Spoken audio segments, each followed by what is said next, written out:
지금 아까 제가 성깨까지 했죠. 감깨는 아까 했죠. 양 하나가요. 이게 움푹 패인, 즉 이 음은 움푹 패인 걸 의미하니까 움푹 패인데 양이 빠져 있다 지금. 요게 귀가 된다는 것도 아시겠습니까? 귀는 움푹 패였는데요. 안에 양이 있다는 게 소리 듣잖아요. 그쵸? 단순한 구덩이가 아니죠. 안에 뭐 액이 있다. 감이 물이니까 액도 있다라고 말할 수 있지만 그 액도 중요하지만 실제 중요한 건 바깥하고 이렇게 하나로 소통하는 능력이 있다는 겁니다. 왜냐? 눈하고 달라요. 귀는 이렇게 텅 비어서 아무것도 없는 것 같지만 뭔가 밖의 정보랑 소통을 하더라. 눈은 밖을 잘 보지만 가운데 어둠이 있더라는 거예요. 뭔가 잡아주는 힘이 있더라. 예. 빛을 묶어주는 힘이 있더라. 요게 이제 요건 따로 보고요. 예, 감 깨면 보세요. 땅이 있죠. 요게 지금 우리 감을 이렇게 쓰는데 요게 지금 옛날 글자로 보면요. 이렇게 그립니다. 지금 뭐 하고 있는 것 같으십니까? 아니면 그냥 이렇게 그려요. 이렇게 해가지고 사람을 이렇게 그려요. 예전에 은나란 꼭 사람 이렇게 그려요. 대충 그릴 때는. 입 쫙 벌리고 하품하고 있는 겁니다. 하품 음자예요. 그래서 이것만 하면 하품 음자예요, 지금. 땅에 구덩이가 패였다는 겁니다. 감깨랑 딱 맞죠? 땅에 구덩이가 패였다. 그러니까 구덩이란 뜻이 감깨에 있습니다. 땅이 팍 패였다. 그 패은 가운데 물이 흐른다. 이런 느낌으로. 그러니까 도랑 같은 거 이해하시면 돼요. 땅이 움푹 패였고 가운데 물이 흐르고 있는 도랑. 예. 자, 리께는 지금 반대입니다. 태양이죠. 요놈이 달을 의미한다면 태양인데요. 양이 뻗쳐나가는데 가운데 음이 붙잡고 있는 겁니다. 자, 요거는 왜 이게 리께 뭐라고 돼 있죠? 한자가 예. 이렇게 돼 있죠.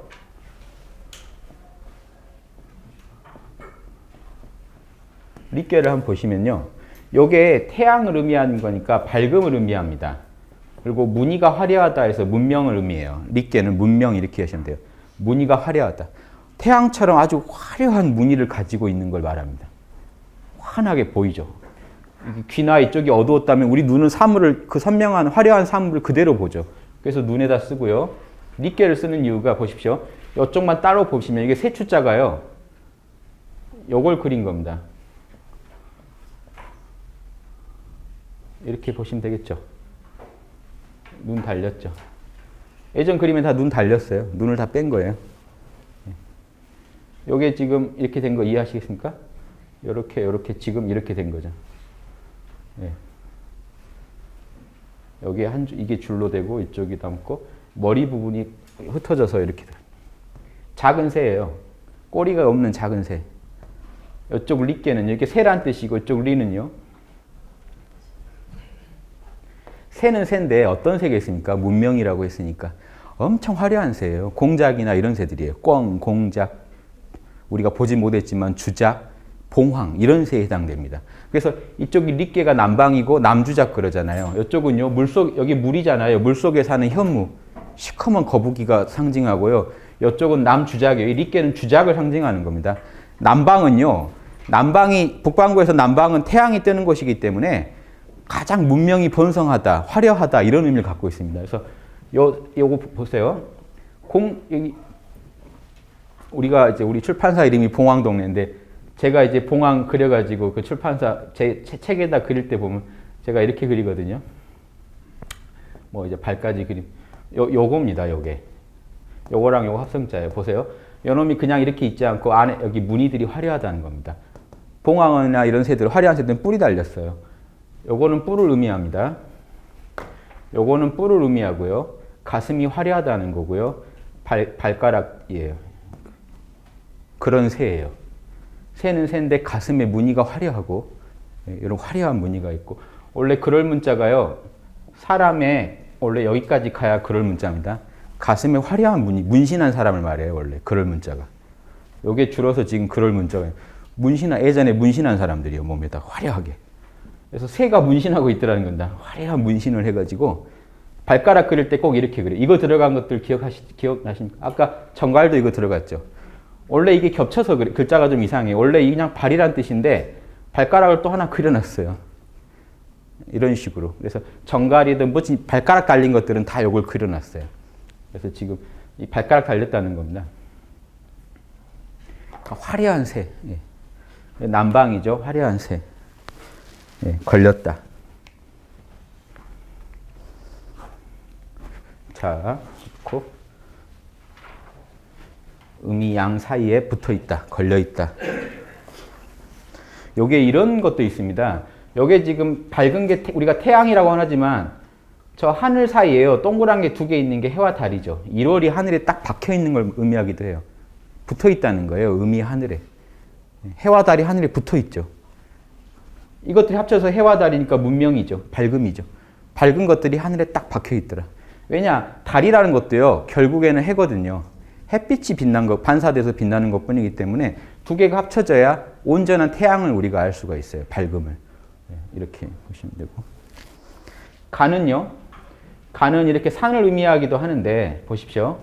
제가 이건 꼭 뒤집어서 보시라고 했는데 지금 또 처음 들으신 분들은 헷갈리시겠지만 음이 이렇게 커져가지고 양이 더 못 나가는 상황입니다. 음이 커졌다는 게 지금 어떤 의미냐면 그래서 음이 커진 거를 다른 의미로 하면 음은 끌어내리는 힘이니까 끌어내는 힘이 엄청 커져가지고 양이 더 못 뻗어나가고 있는 상황이거든요. 그래서 이걸 같이 보시라고 제가 항상 그랬습니다.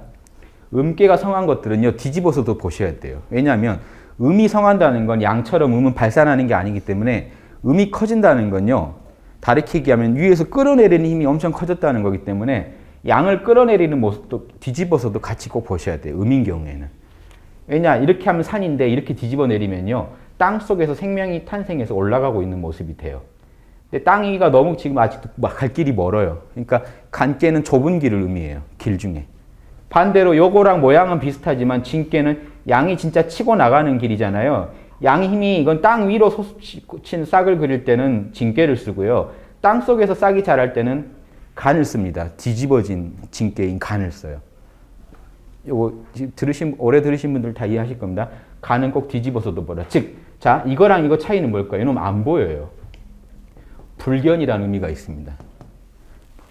예, 여기서는 산이 그쳤다는 의미가 있고요. 왜 이제 이 두 가지 의미가 간계의 핵심이에요. 그쳤다, 보이지 않는다. 이 두 가지만 간계에 대해서 일단 알아두십시오. 자, 왜 그러냐? 보세요. 이게 눈이죠. 각골 문자는 사람의 그 말하고자 하는 특징만 확대해서 그리고 나머지는 다 몸입니다. 요게 지금 볼견자예요. 그러면 반대로 그려놓은 것들이 있어요. 안 보이겠죠? 안 보인다는 뜻이에요. 이거랑 반대이기 때문에. 요게 지금 간자예요. 지금 간깨라고 한다는 것 자체가 고대인한테는 간깨 그러면 안 보인다는 뜻을 이미 알고 있어요. 고대인은. 지금 우리는 간이 안 보인다는 뜻이라는 걸 모르잖아요. 아시라고 제가 이렇게 그리듯. 견자 뒤집어놓은 게 지금 간자의 각골문자예요. 안 보인다는 뜻입니다. 안 보인다. 근데 안 보인 데 가서 그친다, 쉰다는 뜻도 있어요. 안 보인 데 가서 쉰다. 아니면 안 보이는 중에 뭔가 움직이고 있다. 그런 의미들 다 가지고 있습니다. 그러니까 8개만 분석해도요, 끝이 없어요. 이 8개에 대한 이해가 주역에 대한 이해이기 때문에 결국 이거가요, 보십시오. 요 코드를, 8개 코드를 다 아셨다고 해도요, 지금 내 삶 속에서 그 하나하나 코드를 못 읽어내면 또 주역에서 자유가 없겠죠. 그래서 결국 경물 취지할 때 쓰는 중요한 자료입니다. 유학에서. 만물 하나를 딱 볼 때 지금 양이 강하냐, 음이 강하냐, 그거를 분석하시라는 겁니다. 그게 모여서 만들어낸 어떤 8가지 무늬들이에요. 음양에 밀고 땡기는 이렇게 서로 미는 중에, 힘겨루기 중에 어떤 모습을 보이는지. 그러니까 8가지밖에 없다는 겁니다. 더 부여나면 64가지. 택계는요? 요거 아시죠? 이제 아시겠죠? 택계는 지금 연못이 고인 거거든요.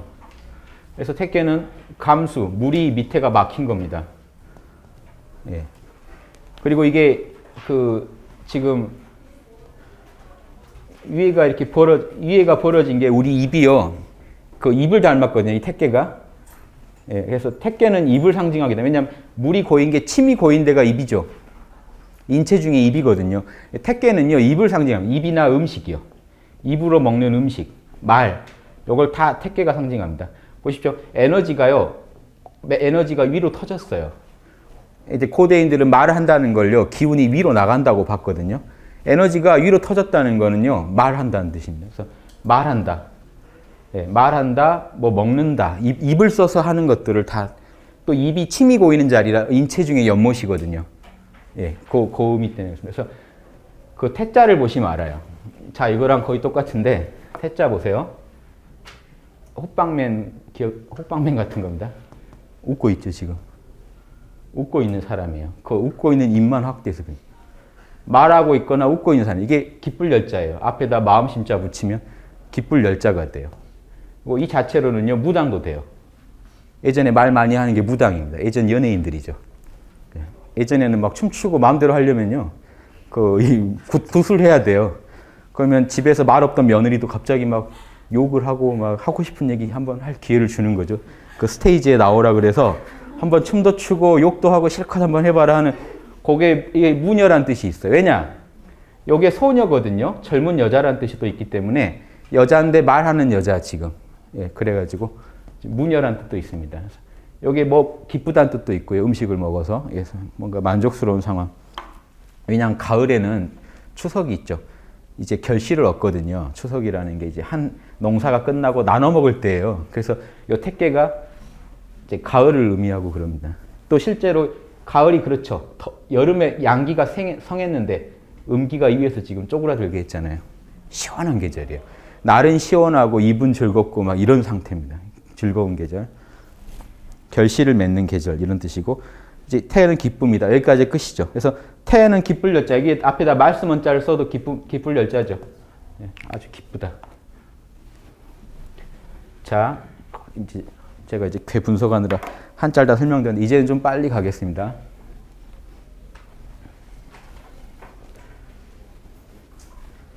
요 정도 이해하시면 일단 아주 기본은 지금 하신 거예요.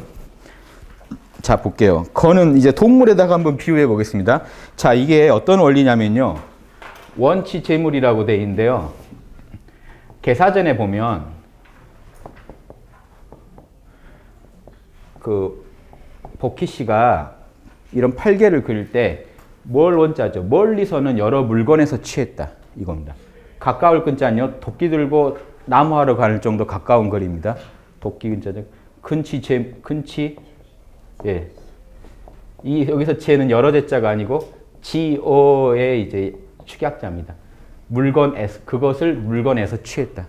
멀리는 물건, 어가 어디에서죠.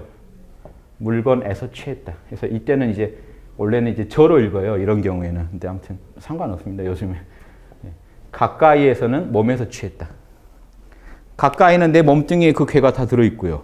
멀리 보면 물건마다 다 괴가 있더라는 겁니다. 그러니까 지금 여기서 나온 게 다가 아니란 거 아시겠죠? 21세기는요, 지금의 눈으로 다 보셔야 돼요. 그 마르크스 변증법도 그렇습니다. 변증법을요, 마르크스가 처음 만든 것도 아니고 예전 고대부터 항상 쓰던 건데 그 시대에 맞게 항상 썼어요. 마르크스가 또 변증법을 좀 유물론적으로 적용해서 음양의 변증법, 양질전환 이런 거를 갖다가 가지고 자본주의가 어떻게 변할지를 한번 관측해 본 겁니다. 그거는 그때는 유효할 수 있어요. 지금의 눈으로 변증법을 못 쓰면요, 변증법적이지 못하죠. 그걸 믿게 돼요. 옛날의 결론을 믿게 되니까 문제가 생깁니다. 음양의 역도 변증법의 아주 극치죠. 이 음양의 변화를요, 지금 일어난 음양의 본연을 못 읽어내면서 한 몇백 년 전에, 몇천 년 전에 해놓은 음양의 변화만 그대로 외우고 있다면 그분은 주역적이지 못하죠. 예. 그러니까 지금 살아있는 눈으로 못 읽어내면요, 다 이게 안 맞습니다. 제가 이번 중용 강의 때도 말씀드렸지만 형이하학적으로 중심은 매 순간 변해요. 아까는 이분한테 이렇게 얘기했던 게 옳았다면 지금은 다르게 얘기해야 되는데 아까 했던 걸 또 쓰면 큰일 납니다. 주역은요, 매 순간 음양이 변한다는 거거든요. 64개가요, 매 순간 변합니다. 벌써 또 틀려져 있어요. 또 틀려져 있어요. 이걸 읽어내는 게 이걸 인간 힘으로 못 읽어내겠으니까 점을 치는 것 뿐입니다. 실제로는 매 순간 변한다는 걸 전제하고 있죠. 그 법칙에서. 자, 이런 식으로 이제 읽어내면은 멀리서는 동물에서 한번 볼게요. 거는 뭐가 되느냐? 동물 중에 이건 말이라는 겁니다. 말이 양기가 제일 세죠. 그래서 뭐 말띠 여자 어쩐다 한다는 게 양기가 세다는 거를 예전에 이제 꺼려해서 나온 얘기죠. 음이 너무 양기가 세면 좀 시끄럽지 않을까 하는, 요즘은 이제 그런 에너지가 또 필요한 시대니까 아무튼 이게 양기입니다. 말은 그래서 예전 어른들이 뭐냐면 말은 발굽을 봐라. 동그랗지 않냐. 고는 소거든요. 소는 봐라. 찢어져 있지 않냐.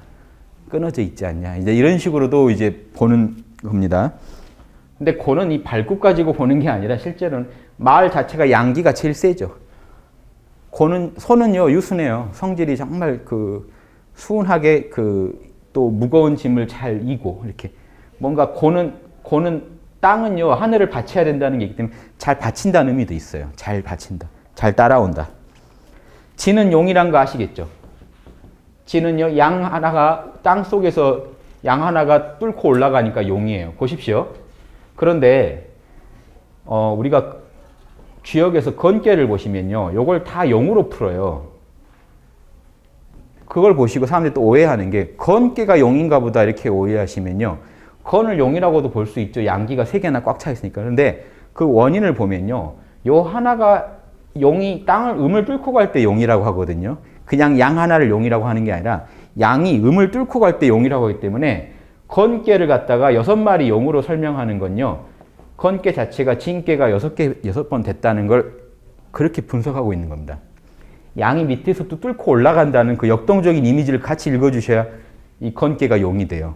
그러니까 이것도 용이 될 수 있는데요. 그렇게 이해하시려면 보시는 분이 양이 하늘까지 치고 올라갔다고 이해하시면 이게 용이 돼요.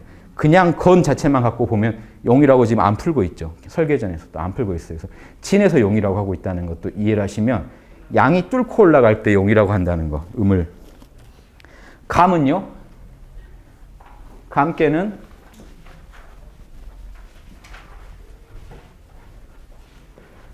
예전에 돼지를 집에서 집가짜에 이렇게 예전 각골문 가면 집이 이렇게 됩니다. 지금 이게 이제 이렇게 됐죠. 이렇게 돼지를 키우는 겁니다. 요게 돼지예요. 돼지 머리. 하나, 둘, 셋. 여기까지 다리 넷. 돼지 꼬리. 요게 지금 돼지 시자가 된 겁니다. 그래서 돼지를 키워야 집이다. 집가짜에 돼지가 들어있다는 거예요. 옛날엔 집집마다 집에 아주 그 어두운 곳에 돼지를 키웠다는 거예요. 그래서 지금 감깨가 아주 구덩이에 양 하나가 살아있는 거죠. 예, 그래서 돼지가 어두운 곳에서 사는 생명체란 뜻입니다. 뭐 4발 달린 생명체 이렇게 보셔도 되고요. 근데 꼭 돼지라고 하려면 어두운 곳에 사는 돼지. 예. 그리고 돼지는 이런 의미도 있어요. 그래서 제가 왜 각골문이라는 거 분석할 때 제가 좀 양에 안 차는 부분이 뭐냐면요. 이런 걸 고전에 적용시키려면 철학적인 의미까지도 알아야 돼요. 이 한자에 담긴. 예전 어른들이 이 한자를 쓸 때 일상어로도 쓰지만 철학도 담았겠죠. 그 부분을 빼고 한자를 풀어주면 이해하기 힘들다는 게 요거는요. 물이라는 게 뭐냐면요. 양이 음 속에 숨어 있지만 실력을 기르고 있는 겁니다. 그렇죠?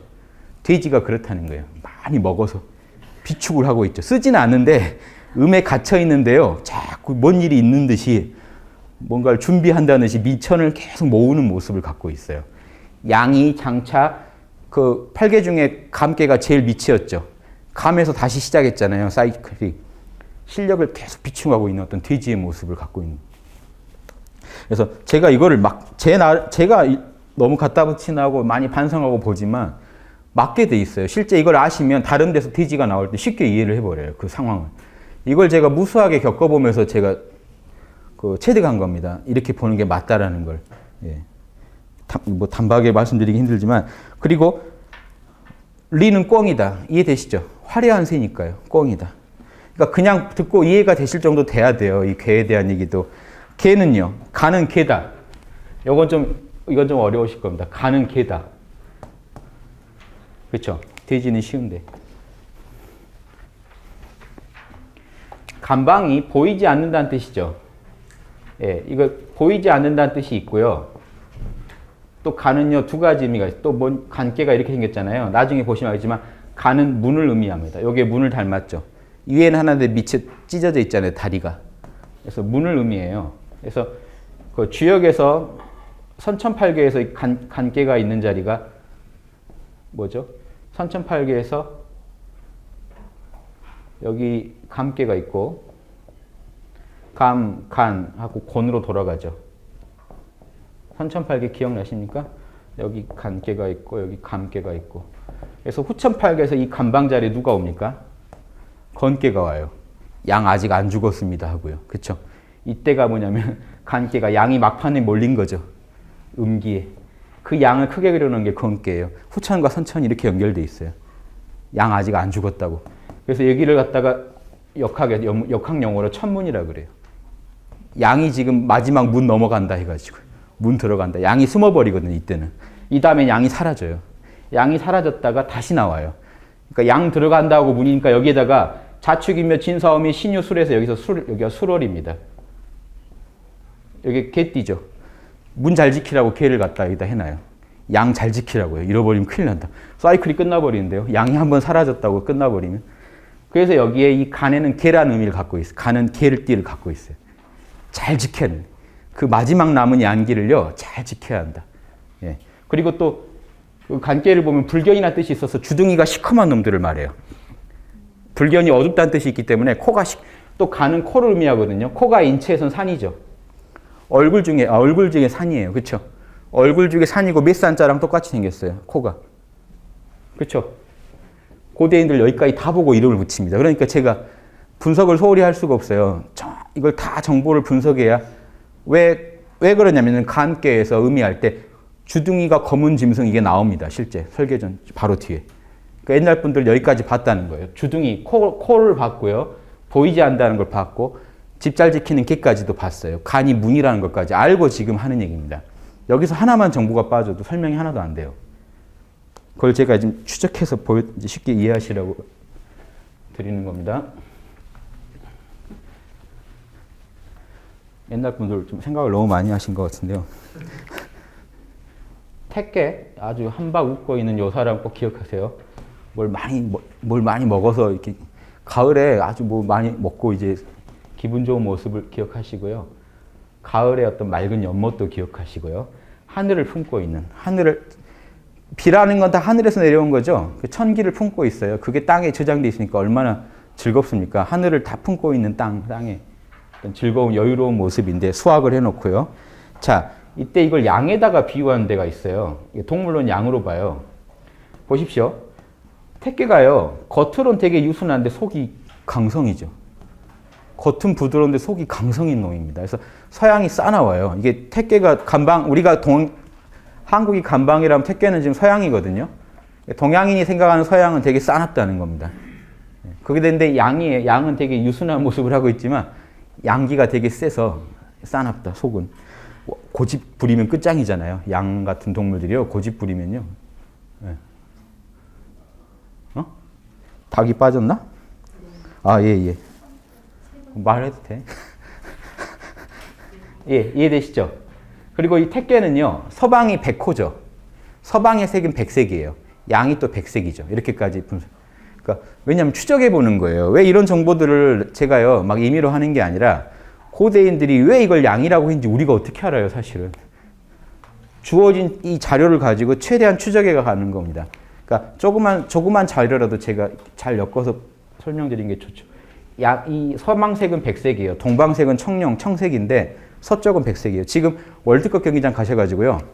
월드컵 경기장 가면 이렇게 다 동서남북 나뉘어져 있죠. 그 색깔 다 보세요. 오행색대로 해놨습니다. 서쪽 문에다는 흰색 해놓고요. 동쪽 문에다는 청색 해놓고, 북쪽 문은 흑색, 남쪽 문은 적색 이렇게 다 칠해놨습니다. 지금도 쓰고 있는 겁니다. 이 색을. 양은 흰색, 서양, 흰색, 서쪽 이렇게 이해하시면 됩니다. 닭이 재밌죠. 아주 재밌어서 제가 아껴놓은 건데요. 요 손깨죠. 음이 양 밑에 숨어 있어요. 이게 들어가다는 뜻이 있다고 그랬죠. 그리고 또 굴복한다는 뜻이 있어요. 음이 양 밑에 아주 눌려있는 모습이에요. 그러니까 이게 손깨는요, 새는 새인데 못 나는 새예요. 땅에 붙어버린 새예요. 예. 그런데 재밌는 게 새는 새인데 땅에 붙어버린 새인데 그 닭은요, 예전부터 무슨 새라고 하냐면 제가 드린 자료에도 있을 텐데요. 닭은 천시를 아는 새라 그래요. 왜냐면 그 시각을 알려주죠. 그러니까 여기 이 손이라는 게 하늘이 있죠.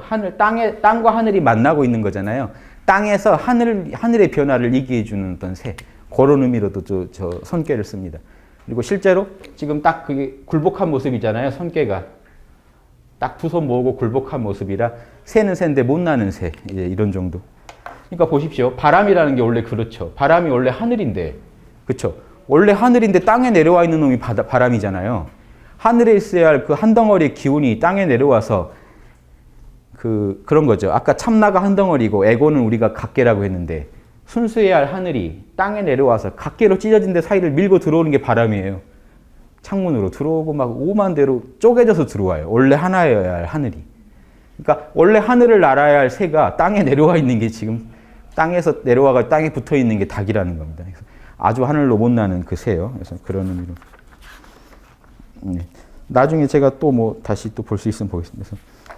그래서 땅에서 하늘의 소식을 알려주는 새, 이런 의미로 또 조상님들이 예전에 그렇게 봤습니다. 그러니까 이런 생각까지 하고 이제 닭이라고 불렀다고 보시면 이제 재밌죠. 그 다음에요.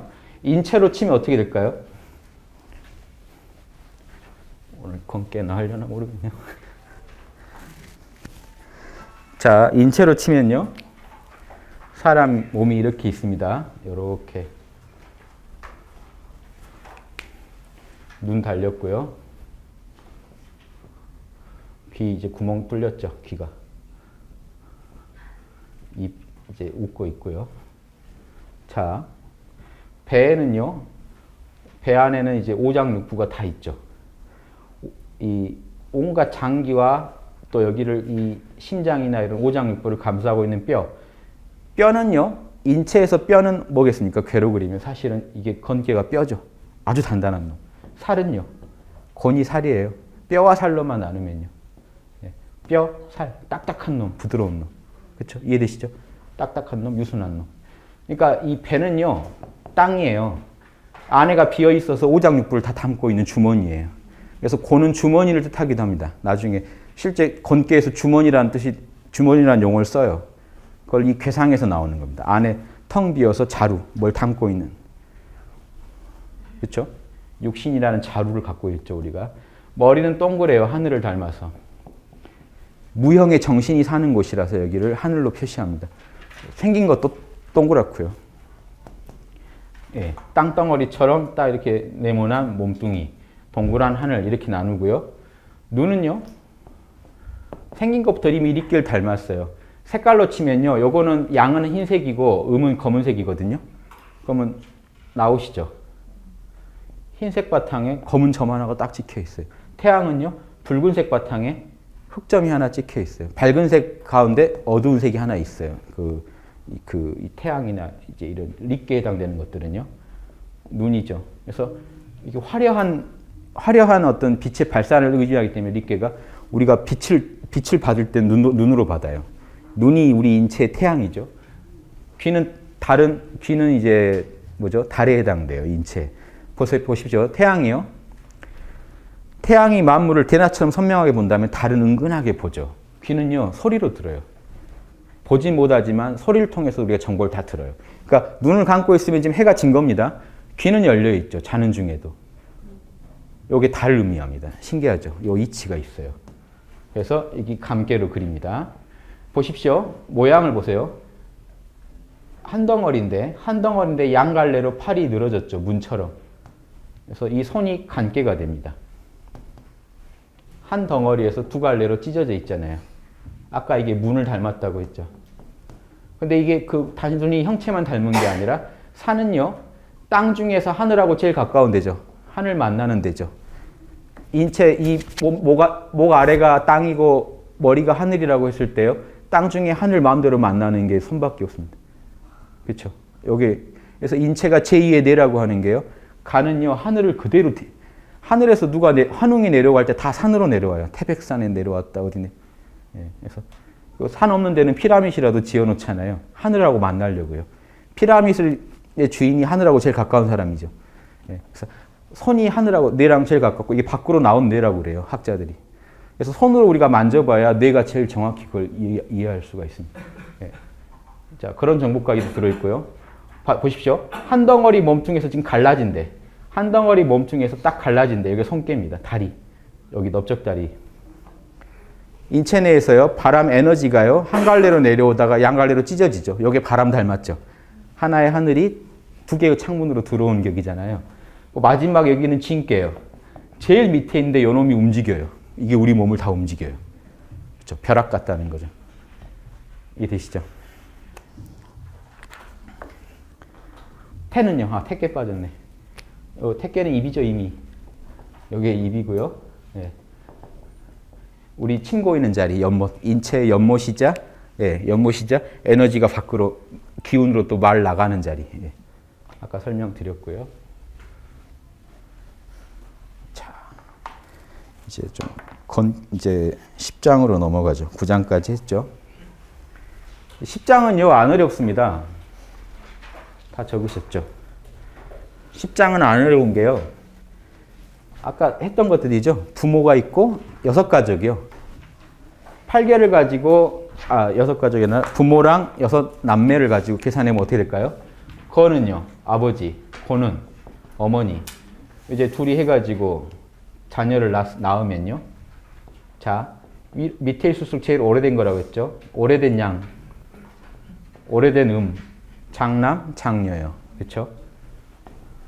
두 번째 있는 양, 두 번째 있는 중남, 중녀요. 그리고요, 제일 새로운 젊은 양이죠. 제일 젊은 음이죠. 예. 소남, 소녀. 이렇게 한 가족이 되죠. 요거 얘기한 겁니다. 사남은 예? 사남은요, 상중하로 분석해 보시면 되죠. 하 쪽에 속하면 소남 쪽이겠죠. 3분법을 쓴 거잖아요. 이건 1, 2, 3, 4, 5, 6, 7, 8로 가는 게 아니라 3분법을 쓴 거니까 상중하로 나눠서 보시면 되겠죠. 요 느낌으로. 상 쪽인지 중 쪽인지 하 쪽인지. 딱 3남이면 이렇게 나눠질 거고, 또 여럿이면 더 상 쪽이 있을 거고, 더 오래된 쪽, 중간 쪽, 더 젊은 쪽이 나뉘겠죠. 예.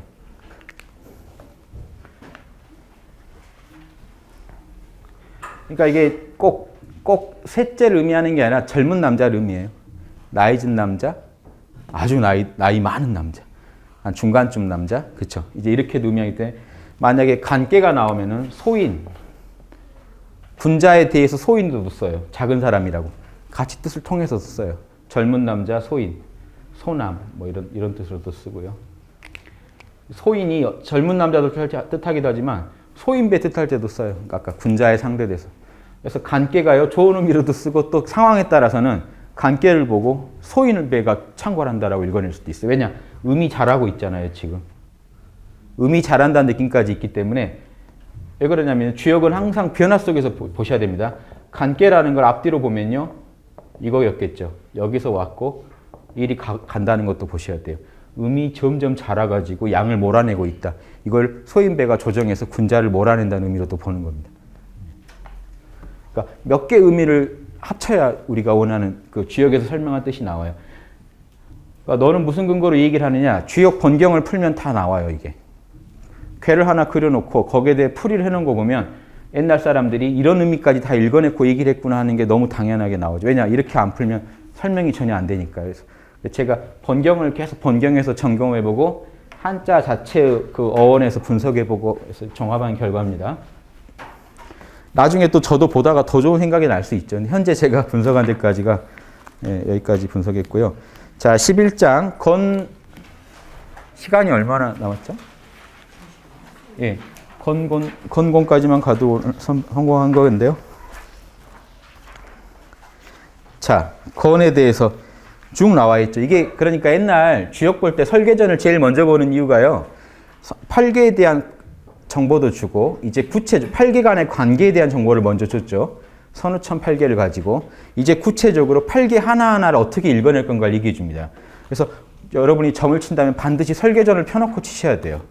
그래서 쳤을 때 뭐가 나왔을 때 뭐에 해당되지 하고 이 설계전 이 부분을 보셔야 이해가 되겠죠. 건이 나왔는데 뭐지?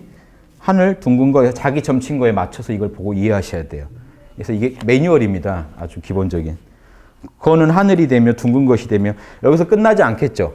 멀리서 물건에서 치하고 가까이서 내 몸에서 치하면요. 끝도 없어요. 사실은. 이 중에 아주 대표적인 것만 써놓은 겁니다. 보세요.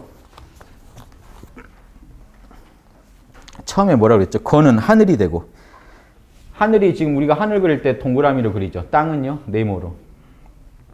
동서남북이 분명하잖아요. 하늘은 동서남북이 모호하다는 겁니다. 시작도 끝도 없어요. 여기서 시작해서 여기서 끝난다는 게 땅은 분명한데 하늘은 어디를 시작점이라고 잡을 수도 없어요. 늘 있고 영원한 거라는 의미가 있습니다. 억지로 우리가 그 안에서 동서남북을 갈라볼 수 있지만 그것도 땅이 있어야 가능하죠. 만약에 별들이 없다면 어디가 동서인지 어떻게 알겠습니까? 별을 가지고 우리가 하는 거니까 이 하늘은 근원적으로 동서남북을 초월해서 텅 비고 늘 조금도 어디 이그러진 데가 없는 그런 완벽하다는 의미입니다. 동그라미. 네모는요, 뭔가 부족하니까 계속 변화를 일으켜요. 완벽함을 추구하고 있어요, 네모는. 그래서 건이 임금이 되면 고는 신하가 돼서 뭔가 임금과 맞춰보려고 하면서 계속 변화를 일으키는 작용을 합니다. 그러니까 우리 명상도요, 참나는 퍼펙트한 자리예요. 에고는요, 늘 뭔가 부족하다고 느껴야 맞습니다. 그래서 변증법처럼 음양의 모순으로 모든 우주는 굴러갑니다. 주역도 그래요.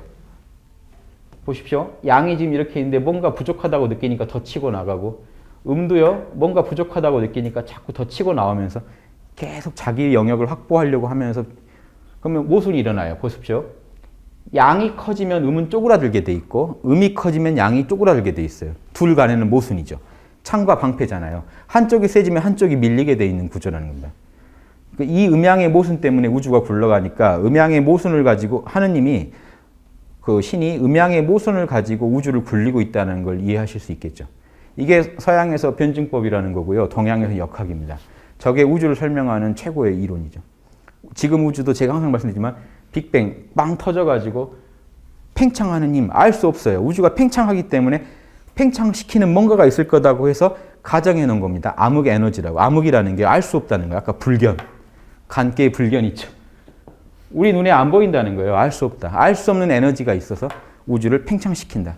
또 근데 우주가요, 팽창하는 걸 뭔가 막는 힘도 있다는 거죠. 그러니까 암흑 물질, 뭔가가 막고 있다. 그런데 여기서도요, 재밌는 게 서양인들 때요, 암흑 에너지라고 하고요, 기조, 암흑 물질이라고 할 때 이게 보면 우리 동양에서 정확히 건곤을 얘기합니다. 그렇죠? 한 덩어리의 기운, 쪼개진 뭔가 쪼그라드는 물질, 쪼그라든다 할 때는 물질이라고 쓰고 팽창할 때는 기라고 써서 불견기, 불견질 하면 지금 영어로 암흑 에너지, 암흑 물질입니다. 저게 있다고 가정합니다. 안 그러면 이 우주가 이런 속도로 팽창한다거나 그 팽창이 어느 정도 조절되고 있는 막는 힘을 없이는 설명을 못 하는데 실제로는 발견이 안 됐어요, 저게. 그래서 암흑이에요. 알 수가 없어요. 그래서 미지의 영역인데 동양 철학에서는 이걸 건곤이라고 하고 시작하는 겁니다. 우주에는 건곤이 있어서 음양의 균형을 맞춘다 하고 시작합니다. 요 맞추고 있는 게 신이에요. 그러니까 과학에서 지금 신의 영역으로 들어가려고 하는 겁니다. 신의 영역이에요. 그렇게. 그래서 실제로는 뭔가 하나도 발견이 안 되는 겁니다. 역학으로 얘기하면. 음양이 굴러라라고 우주가 해놨는데 음양이 계속 현상계에서는 현상계에 들어오는 순간 음양이 나뉘어서 싸우고 있지. 그렇죠? 현상계에서 음양의 통합체가 발견되지 않겠죠. 현상계에 신이 있을 리가 없죠. 재밌죠? 신의 세계에서 음양으로 들어오기만 하면, 현상계로 들어오면 무조건 음양이 나눠서 서로 싸우게 된다는 겁니다. 이게 현실이에요. 음양을 합쳐보려고 하면 안 돼요. 합쳐보려고 하면 초월해버려요. 음양이 없는 세계로 들어가 버리고, 음양이 존재하면 반드시 음에서 양이 나오고, 양에서 음이 나오고, 이렇게 어느 하나가 먼저가 아니라 사실은 현상계라는 건 동시에 두 개 존재가 다예요. 이걸 만약에 주관, 객관이라고 하면 주객이 없는 게 초월계고, 주객이 있는 게 현상계지, 주가 먼저 있다 객이 나오고 그러지 않아요. 동시에 나오고 동시에 사라집니다. 이걸 철학적으로 예전 분들은 직관으로 이미 다 알죠. 자기 영적인 실험을 통해서 압니다. 없거나 있으면 둘 다 있거나. 그러니까 태극기가 이게 그려진 이유가 있으면 둘 다 있지 양이 먼저 있다 음이 나오질 않아요. 있으면 둘 다 있고 없으면 이게 둘 다 안 나타납니다. 그래서 이걸 저는 과학자분들이 좀 아시면 물리학이나 이런 거 연구하실 때 막 황당한 가설을 세우시는 게 아니라 논리만 맞으면 맞다 이런 게 아니라 좀 직관, 삶에 대한 우주에 대한 직관하고도 맞아야 더 그럴싸할 거잖아요, 가설이. 그래서 이런 걸 좀 아시면 좋겠다는 거고요. 그런 데서 우리가 이제 건곤을 이해하셔야 됩니다. 자, 하늘 얘기가 여기까지 왔는데 하늘, 건은 하늘, 굳세다, 다. 그 다음엔요, 둥근 것이다. 이해되시죠? 제가 그래서 건을 그림 그려놓으면 이렇게 동그라미로 그리시면 됩니다. 요게 이 괴랑 같은 뜻이에요. 이거 괴를요, 제가 좀 그림으로 다시 표현해 본 겁니다. 요 괴를요, 제 식으로, 이거는 이제 제가 만든 건데, 한번 이렇게 이해해 보시면 맞죠? 한 군데도 쪼그라든 데가 없다는 겁니다. 이거를요, 이렇게까지 이해하셔야 좋더란 겁니다. 그래서 실제로는요, 이걸 3층으로 나눠서 이해할 수 있습니다. 여기도 쪼개진 게 없고, 여기도 쪼개진 게 없고, 여기도 쪼개진 게 없다. 그쵸? 여기에 천인지 해서 이해하시면 되죠. 천인지. 요거를요, 삥 둘러본 겁니다. 궤를. 제가. 막힘이 없을 땐 이걸 쓰고요. 공식을 이렇게 정했습니다. 요거는 이렇게 쓰고, 쪼개진 거는요, 네 개로 쪼개진 거. 어디서 봐도 쪼개져 있게 이 표시를 썼습니다. 그러면 거는 요거 세 개죠. 거는요, 세 개가 다 쪼개져 있겠죠. 만약에 진꾀는요, 여러분 만드실 수 있어요. 가운데는 안 쪼개졌고 밖은 다 쪼개졌겠죠. 그럼 이해되시죠? 쪼개진 거를 양이 밀고 나가니까 얼마나 쉽겠습니까? 길이 바로바로 열리겠죠. 요걸 이렇게도 이해해 보시라는 거예요. 제가 그래서 괴상을 좀 바꿔봤어요. 다른 상징물로. 좀 이해를 도와드리려고요. 이걸 갖다가 이제 나중에 제가 궤 분석할 땐 6개에다 다 적용합니다. 이 동그라미를 6개만 그리면 6개에다 다 적용할 수 있겠죠. 그래서 이런 식으로도 궤를 한 번씩 보시라고요. 이렇게 너무 직선적인 설명만 괴상을 보게 되니까 좀 더 원형으로 놓고 한번 보시면 동서남북이 다 보이시면 더 재밌겠죠. 머리도요. 머리도 하늘을 닮은 거니까 동그라미입니다. 자, 그 다음에요. 하느님을 의미하기도 합니다. 동그라신 분. 시작도 끝도 없이 영원하신 분. 원만하신 분. 퍼펙트하신 분. 하느님이고요. 또 이게 거는요. 동그라미는 기운을 의미하니까 이렇게 쪼개지지 않는 거죠. 동양에서 이렇게 그 우주를 만드는 어떤 그런 그 에너지, 그런 걸 또 상징하기도 하고요. 둥근 것 했고, 또 뭐 있죠? 아버지가 된다는 건 아까 했죠. 그 다음에 임금 군주가 된다. 요게요. 동그라니까 임금이겠지. 이렇게 생각하셔도 되고요. 또 제가 철학적인 의미를 좀 더 설명드리면 노자까지도 이해하실 수 있어요. 보십시오. 거는 임금이면 고는 신하겠죠. 자, 한 덩어리로 쪼개지지 않았으니까 동그라미죠. 여기는 동서남북이 다 쪼개져서 네모인데, 근데 여기 다 쪼개져 있잖아요. 동서남북이 다 선명히 나눠져 있어요. 그게 쪼개진 겁니다. 이게 사실은 동서남북이 나뉘었기 때문에. 동서남북이 이렇게 쫙 찢어졌다고 해서 넉사자가 이렇게 쓰여져 있습니다. 요거는 쪼개졌다예요. 두 개로. 사방으로 쫙 찢어졌다가 우리 넉사자입니다. 자, 이게 뭔 얘기냐면 임금은요. 동양 철학에서 임금 자리는요. 쪼개지지 않은 자리라는 게 있어요. 노자에 가면 이게 나와요. 통나무 박자를 써서 통나무는 임금이고 통나무를 쪼개서 만든 그릇은 장관이라는 얘기가 있어요. 노자에 가면. 이게 동양에는 그 기본 사상입니다. 뭐냐? 지금 대통령이 각부 장관이 있으면 각부 장관은 쪼개진 거죠. 그 장관은 고일만 잘하면 돼요. 임금은요. 전체를 통합해야 되기 때문에 임금은 쪼개지지 않은 자리여야 돼요. 그래서 임금은 항상 무의. 동양에서 노자가 무의라고 하는 게요. 하는 게 없어야 된다는 게 뭐냐면 사실은 모든 걸 다 관장하기 때문에 하는 게 없는 것처럼 북극성이 안 움직이는 것처럼 보이죠. 나머지 28수가 북극성 주변을 동서남북의 그 별들이 계속 돌아요. 그게 동양에선 정체 원형으로 봐요. 최고의 임금은 북극성처럼 제자리 움직이지 않으면서 모든 신하들을 움직이는 자리예요. 그러니까 무의가 아무것도 못하고 있으면 이건 멍청입니다. 무의 무불이에요. 노자 이렇게 나와요. 아무것도 하는 게 없는 것 같은데 모든 장관들을 움직이게 하고 있는 사람이에요. 이게 동양에서 최고의 리더고 노자의 리더십입니다. 노자의 무의 경영이에요. 그러니까 아무것도 안 하는 것 같지만 영감을 줘가지고요. 그 장관들을 다 움직이게 하는, 양심껏 움직이게 만드는 그런 무형의 힘을 작용해요. 이게 하느님을 제일 닮았다고 하는 겁니다. 하느님이 그렇게 우주를 굴리지 않느냐. 노자의 메시지가 이겁니다. 노자는요. 하느님은 아무것도 안 하는 것 같지만 음양으로 우주를 다 굴리지 않느냐. 진정한 리더는 그래야 된다. 하느님처럼. 아무것도 안 하는 것 같지만 각 부서를 다 움직이게 해야 된다. 그래서 공자님이 노자 제자라는 이유가요. 논어에 가면 무의 찬양이 나옵니다. 여전히. 공자님도 똑같이 얘기해요. 진정한 올바른 정치는 덕치는 북극성과 같아야 된다. 이런 얘기가 바로 나오고요. 또 공자에 뭐라고 나냐면 진정으로 무의로 다스리신 분은 옛날 성인 중에 이제 동양에서 성인인데 순임금만이 그렇게 하셨다. 순임금이 뭘 하셨냐 이렇게 나옵니다. 오직 남쪽을 바라보고 앉아 계셨을 뿐이다. 남쪽에 백성들이 있는 데거든요. 임금은 환하게 잘 보이는 쪽을 보고 백성들의 사정을 다 보면서 그냥 임금 자리에 앉아 있을 뿐인데 정치가 잘 됐다. 이게 공자님이 논어에 다 나오는 얘기들입니다. 노자 제자라 무의 중에 다스리는 거를 똑같이 본 거예요. 근데 노자는 무의 쪽에 좀 더 초점을 뒀다면 공자님은 무의했으면 못 다스리는 게 없어야지에 좀 더 초점을 둔 겁니다. 그래서 홍범부주가 나오고 팔조목이 나오고 유교는 그런 걸 중시해요. 이 쪼개진 그릇들, 동서남북을 실제 경영 잘하는 걸 중시하고 노자는 한 덩어리냐 무의냐 이걸 물어보는 거예요. 사심으로 하는 거 아니냐 진짜 텅 빈 마음으로 하느냐 이걸 물어보고요. 공자는 텅 빈 마음으로 한다면 요거 왜 경영을 못 하느냐. 요 두 개가 결합돼야 아주 아름다운 그림이 나옵니다. 예. 자, 임금이라는 거 하나 이런 철학이 있다는 것까지 보고 와야 재밌지. 하늘은 임금이지. 이렇게 하고 가면 재미없죠. 지금 이거 하나 이해하시면 노자의 핵심을 이해하신 겁니다. 노자는 뭐라고 하냐면요. 요거를 통나무 박자입니다. 산. 통나무는 원목, 아주 가공 안 한 원목이에요. 산은요, 그 나무를 쪼개서 그릇, 여러 가지 동그란 그릇, 네모난 그릇들을 다 만든 겁니다.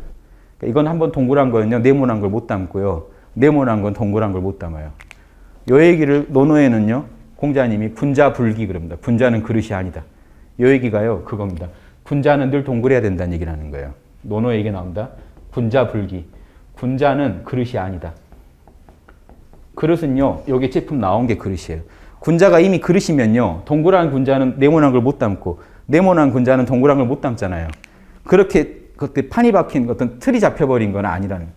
군자는 늘 크게 치면 크게 올리고 작게 치면 작게 올려서 폭을 가늠할 수 없어야 된다는 겁니다. 텅 빈 것처럼 존재하면서 못하는 게 없는 그런 거여야지 난 요건 잘하고 요건 못하고 그건 이제 재능 차원에서는 그럴 수 있지만 군자의 어떤 심성 차원에서는 그러면 안 된다는 거예요. 누군 믿고 누구는 싫고 이제 좋고 이런 거 없어야 된다는 겁니다. 자, 아버지. 아까 아버지는 이해하시고요. 옥이나 쇠는 같은 겁니다. 자, 보세요. 얼마나 단단합니까? 단단해서 옥이나 쇠예요. 조금 더 쪼그라든 데가 없는. 그래서 이렇게 그 옛날 옥을 동그랗게 가공하는 것도 이게 건의 그 본 맛이죠. 동그랗게. 조금 더 흠결이 없는 그런 쇠덩어리를 말합니다. 아주 단단한. 흠내기 힘든 거. 흠이라는 게 이거겠죠. 보십시오. 이걸 쪼그라뜨린 거죠. 그러면 궤에서요. 건 이외에 끊어진 거 있으면 이게 회절하다, 끊어버리다는 뜻이 나옵니다. 실제로. 택계 가면요. 끊었다, 손상시켰다 이 뜻이 나옵니다. 자, 또 뭐 있죠? 얼음도 똑같죠? 자, 추위는 뭘까요? 왜 이게 춥다고 할까요? 얼음이라서 춥다고 할 수도 있고요. 여기 얼음도 똑같죠? 물이 건화돼 버리면 얼음이 되죠. 한 덩어리가 돼 버린다는 겁니다. 건은 왜 그러면 보십시오. 하늘에 있을 때는 한 덩어리의 에너지가 건이고 땅이 쪼개진 것들이 건인데 왜 돌덩이를 건이라고 할까? 이런 의문 안 드세요? 쪼개진 거 안에서 또 음양을 나누는 겁니다. 쪼개진 거 안에서 부드러운 게 음이고 단단한 놈은요. 지가 흙이 하늘인 양 부는 겁니다. 한 덩어리로 뭉쳐가지고요. 한 덩어리처럼 불어요. 이걸 단단한 걸 하늘이, 땅 속에서는 지도는 강과 유로 나뉜다는 게 이겁니다. 지도는 땅에서는 부드러운 놈이 또 음이고요. 단단한 놈이 하늘을 닮은 놈이에요.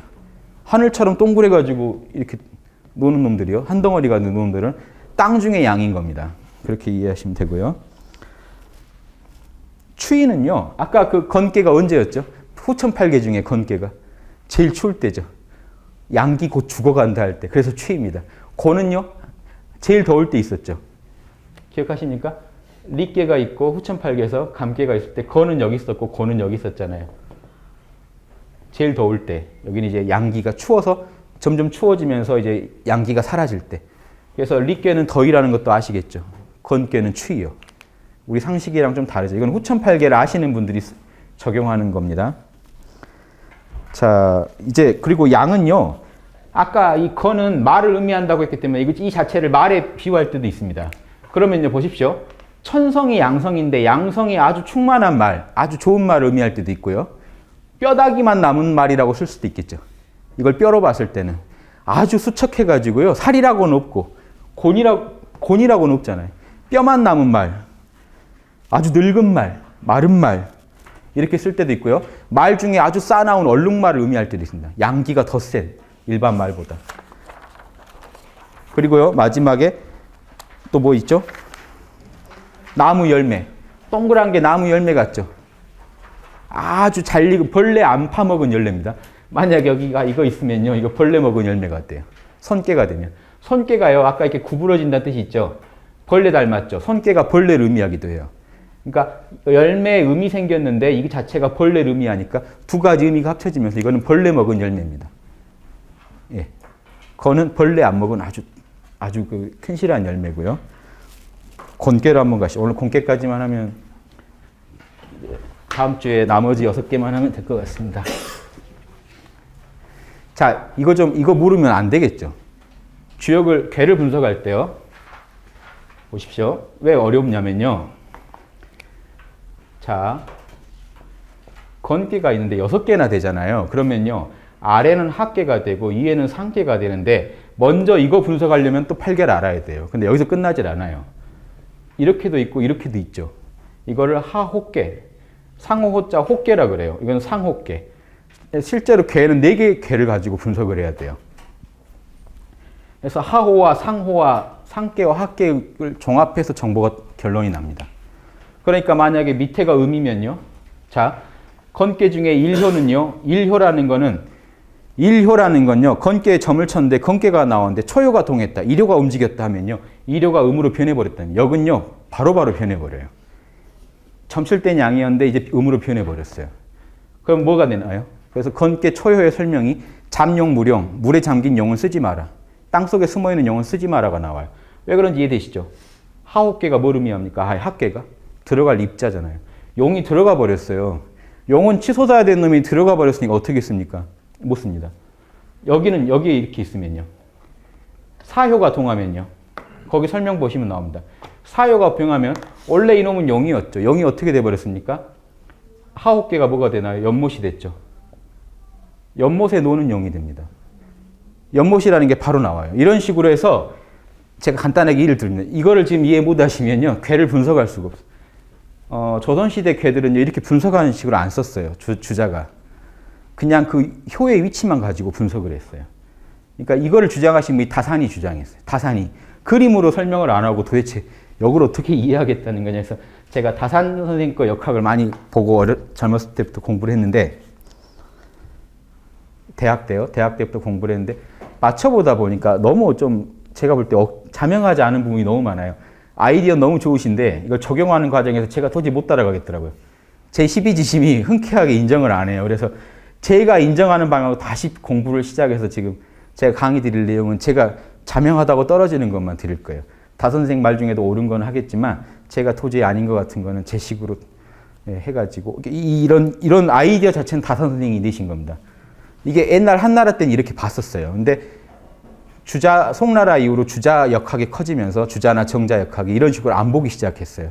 근데 조선에서 다산 선생이 그렇게 보자고 해서 한나라 때의 좋은 아이디어를 다 집약해서 하나 내놓으셨어요.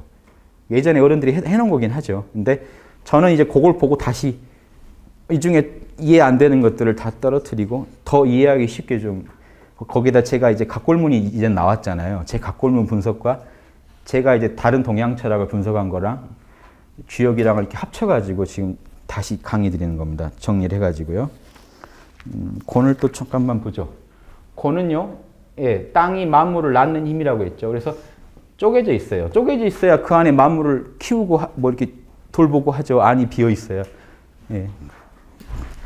그래서 땅은요, 땅이 되고 어머니가 되고 엄마가 되고도 봤죠, 아까. 배가 되고 복부도 땅이 아까는 땅이었겠지만 배요. 이렇게 펼쳐진 배. 비단도 똑같습니다. 땅처럼 펼쳐져 있잖아요. 그래서 배나 비단은 다 곤이에요. 땅처럼 넓게 펼쳐져 있다. 건은 높다라는 의미가 있고요. 땅은요, 넓다라는 의미가 있어요. 이미지가. 그래서 넓은 거는 땅에 속한다고 보는 겁니다. 가마솥이 되고, 이해되십니까? 자, 곤깨가 가운데가 비어 있죠. 그래서 여러 음식을 담을 수 있는 솥을 의미합니다. 주머니나 솥, 주머니도 돼요. 인색함이 된다는 건요, 안에 담아두고 안 내놓으면요, 인색함이죠. 안에 잔뜩 땅이요, 씨앗을 엄청 뿌렸는데 안 내놓으면요, 싹이 안 나고 있으면 인색한 거죠. 저장하는 힘이 있기 때문에 땅은 안 내놓을 때는 인색하다고 또 볼 수도 있는 겁니다. 균등하다고도 봐요. 보십시오. 이렇게 한짝이죠. 해서 벗이라는 의미도 있습니다. 벗이 원래 이게 요 벗이요. 봉황의 깃털들을 의미해요, 원래. 한 쌍의 깃털이에요. 봉황이라는 게 아름다운 새의 한 깃털들이죠. 훌륭한 스승 밑에서 배우는 같은 스승을 둔 두 제자예요. 그래서 봉황의 깃털들인데 여기 한 쌍이에요. 똑같죠. 그래서 붕이 여기서 온 겁니다. 한 쌍의 똑같은 친구. 그래서 사상까지 같은 친구예요. 이 붕은. 사상 다른 친구 만나면 서로 또 할 얘기 없죠. 다른 얘기, 뭐 부동산 얘기하고 뭐 이런 재테크 얘기나 해야지 조금이라도 들어갔다가는 싸움 나거든요. 동지는 그것까지 딱 맞는 친구니까 너너 하기 싫지 거기 나오죠. 내가 양심 밝히는 매니아가 돼서 공자님은요. 양심 밝히는 재미에 푹 빠지는 게 하기 시습지입니다. 배우고 남한테 정보를 듣고 혼자 연습을 해가지고 익히니까 너무 즐겁더라. 그런데 유붕이 같이 똑같은 거 공부하는 친구가요. 같은 오타쿠들, 같은 매니아들끼리 만나니까 끝내주죠. 이제 그 얘기가 탁탁 되니까. 그냥 친구가 아니고요. 붕이 와서 얘기를 하니까 즐겁더라는 겁니다. 인부지불언, 우리 얘기를 못 알아듣는 다른 사람들이 시샘을 미워해도 우린 너무 재밌기 때문에 인부지불언이어도 군자호와 우린 이미 군자다. 그 정도로 재밌으면 군자라는 겁니다. 양심 밝히는 게요. 그 정도로 재밌으면 군자라는 겁니다. 지금도 우리 할 수 있죠. 그래서 시습지는요. 날개 밑에 원래 날일자입니다. 지금 뒤에 하나가 붙어서 흰백자가 되버렸는데 각골문에는 이게 없어요. 날개짓을 매일매일 새가 날려고 하는 게 습입니다. 어느 날 날고 끝나겠죠. 그래서 하기 시습지는요. 양심 밝히라. 어떻게 하면 우리가 사단 잘하는지 배웠지만 이니에지 잘하는지 열심히 연습해서 내 거로 만드는 겁니다. 그게 이제 이게 서로 똑같잖아요. 그래서 균등하다는 뜻도 갖는 겁니다. 둘이 똑같으니까요. 예.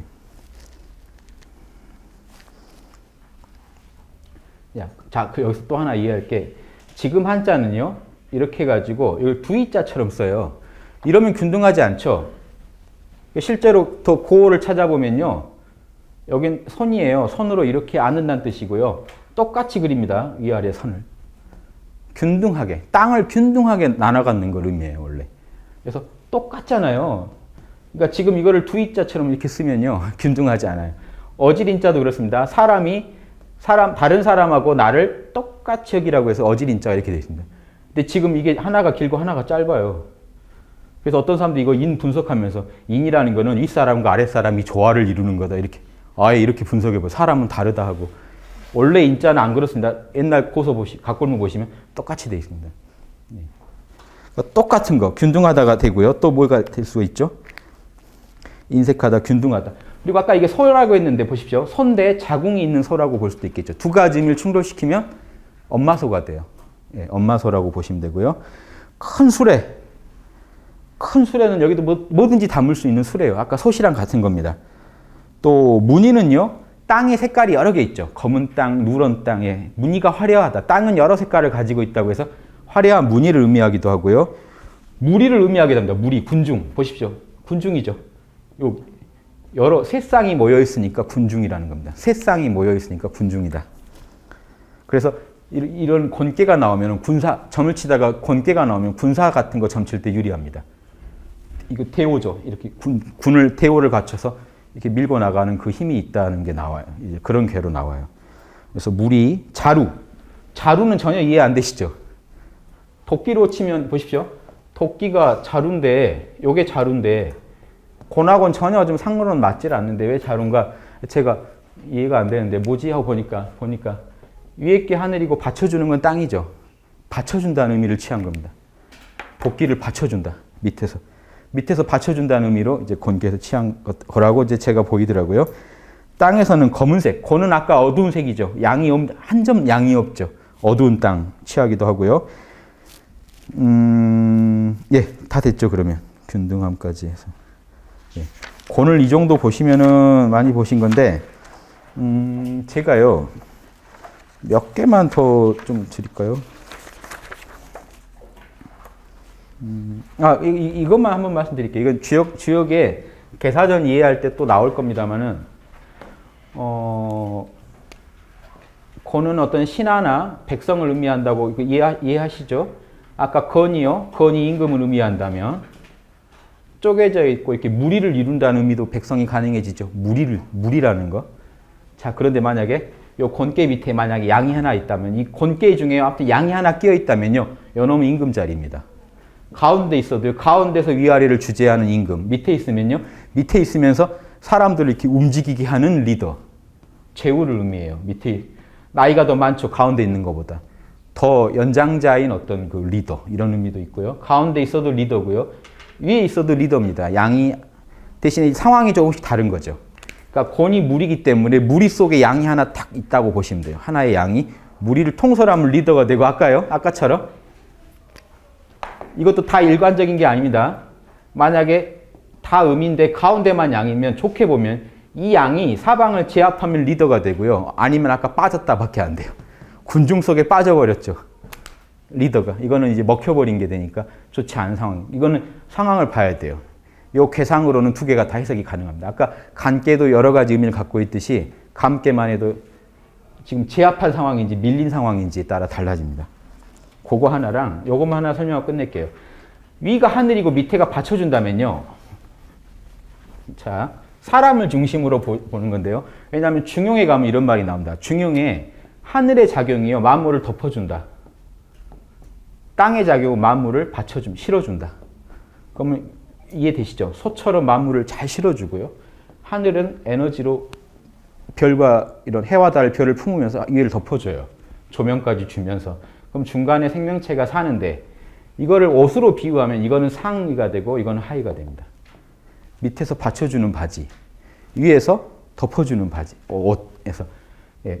그래서 나중에 어떤 예전에 성자들이 상하의를 만들어 입었다 하면 이게 건깨, 곤깨를 가지고 얘기하는 겁니다. 건깨가 상의, 곤깨가 하의. 이 정도까지 일단 보시면요. 좋고, 하나만 더 설명드릴게요. 이게 한 점 때가 없죠. 이건 양심을 의미하기도 합니다. 아주 고든 마음, 직심을 의미하기도 하고요. 직심이요. 예. 양심, 고든 마음, 고듬, 또요, 분자. 양심 그대로 사는 사람. 그래서 군자라야 사람이라고 해서 사람을 의미하기도 해요. 그거는 그냥. 건이 나오면요, 사람이에요. 자, 그 예로 하나만 제가 들고 끝낼게요. 이런 괴를 적용해 볼 수 있는 하나의 예인데요. 천택 리께. 위에가 천이고요. 밑에가 연못이죠. 천택. 요게 리께거든요. 밟을 리자 써서요. 네, 밟다. 밟았다는 뜻이거든요. 밟았다는 말이 왜 나올까요? 밟았다라는 건 다리로 밟죠. 상호께가 다리라는 거 아시겠죠? 선께, 다리요. 밟았어요. 누구를요? 밑에가 택께가 백호죠. 서방께니까. 태는요, 가을께거든요. 서쪽은 백호, 자청용 반대 우백호에서 백호 호랑입니다. 호랑이가 입을 위로 벌리고 있는 모습입니다. 호랑이를 밟고 있어요. 그렇죠? 그런데 사람이 온전하죠. 호랑이 중에 맨 윗부분이니까 꼬리예요. 호랑이 꼬리를 밟았으나 사납긴 하지만 온전하다. 요 괴풀이가 정확히 적혀 있는 겁니다. 이해되시죠? 이런 식으로 괴라는 게 다 풀이가 가능합니다.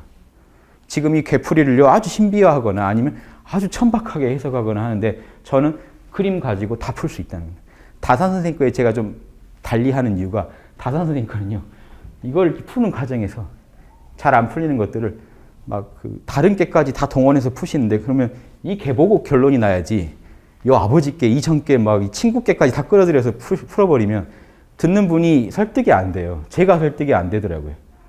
이 께를 반대로 해가지고도 풀어보고 막 이렇게 해서 너무 이게 번져나가는데 자명해지지 않더라고요. 저는 무조건 그 께 안에서 딱 직관적인 그 느낌이 가시지 않는 범위 내에서 풀어야지 넘어가 버리면 딱 느낌이 안 와버려요. 그래서 그 느낌이 안 오는 부분들을 제가 다 다시 느낌이 오게 이렇게 다듬어가지고 좀 이렇게 새로 정립을 해놓은 게 있어서요. 그거를 제가 소개해 드리겠습니다. 그래서 이 상하경까지 가면 이게 나올 텐데 지금 아직 갈 길이 멀죠. 이제 설계전 이제 한 주 남았습니다. 다음 주면 나머지 6개 하면 끝나겠죠. 설계전 끝내고요. 그 다음 계사상하 들어가면 계사전들은요, 본격적으로 이제 이런 궤를요, 미리 예상하면서 얘기를 하기 때문에 계사전 가면 제가 이런 궤 설명드리는 게 많을 겁니다. 그러다가 이제 궤로 들어가는 겁니다. 상하경으로. 네, 이 순서로 진행하겠습니다. 예, 감사합니다.